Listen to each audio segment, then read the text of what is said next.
In today's video, I'm going to teach you streamlining your ClickUp workspace into a productivity engine. Before you touch any settings, get clear on purpose. Ask, what is this workspace really for? It could be client projects, marketing campaigns, product development, operations, or HR. Write a single, simple sentence that states the purpose and share it with your team. Let this statement guide decisions and help you say no to lists, tools, or spaces that don't belong. Next, simplify your hierarchy. Use ClickUp's structure intentionally. Think of spaces as major themes like departments or product lines. Inside a space, use folders for clients, campaigns, or regions. Within each folder, lists hold the actual projects or workflows, like onboarding, backlog, or weekly tasks. Keep it flat and intuitive. Avoid deep nesting. Your clean target is space, then folder, then list, then task. Now, standardize statuses. Audit your lists and remove duplicates or outdated options. If waiting on QA and testing mean the same thing, keep one. Aim for a short, clear set like to do in progress, review, waiting for input, and done. Use the same statuses across similar lists so reports and automations behave predictably. Build templates for repetitive work. Create templates for new client onboarding, a content calendar, a marketing campaign, or a bug and feature pipeline. Include standard tasks, default assignees, and the custom fields and values you rely on. Apply the template every time you start a new project to speed up setup and onboarding.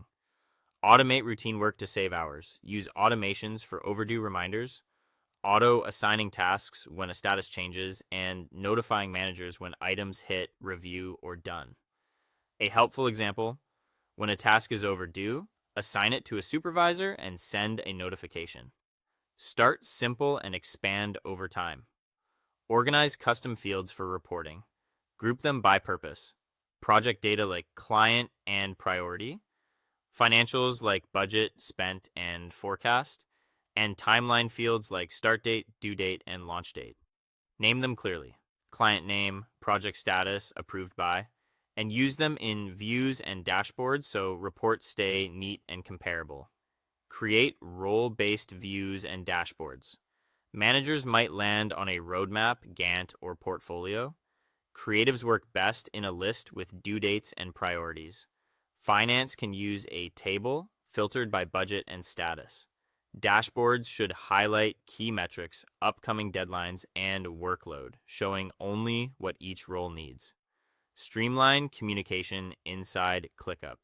Keep discussions in task comments, tag teammates with mentions, and use quick reactions.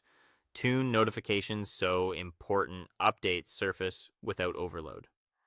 Ask the team to summarize decisions in comments and close threads when done. Keep an eye on workload. Use workload or resource tools to see who's overloaded and who has capacity. Hold weekly or bi-weekly check-ins to rebalance, remove blockers, update priorities, and adjust due dates or delegate. Run a monthly cleanup. Archive completed projects and lists, as well as old folders and spaces. Remove outdated tasks, templates, or fields. Ask the team what's confusing and what could be simpler, then tweak structure, templates, or automations accordingly. When you put this together, one clear purpose per workspace, a consistent structure and statuses, solid templates, smart automations, and role-based views, ClickUp stops feeling cluttered and starts running like a reliable engine for your day. Thanks for watching. If you share your main use case, I can recommend a tailored ClickUp structure for your scenario.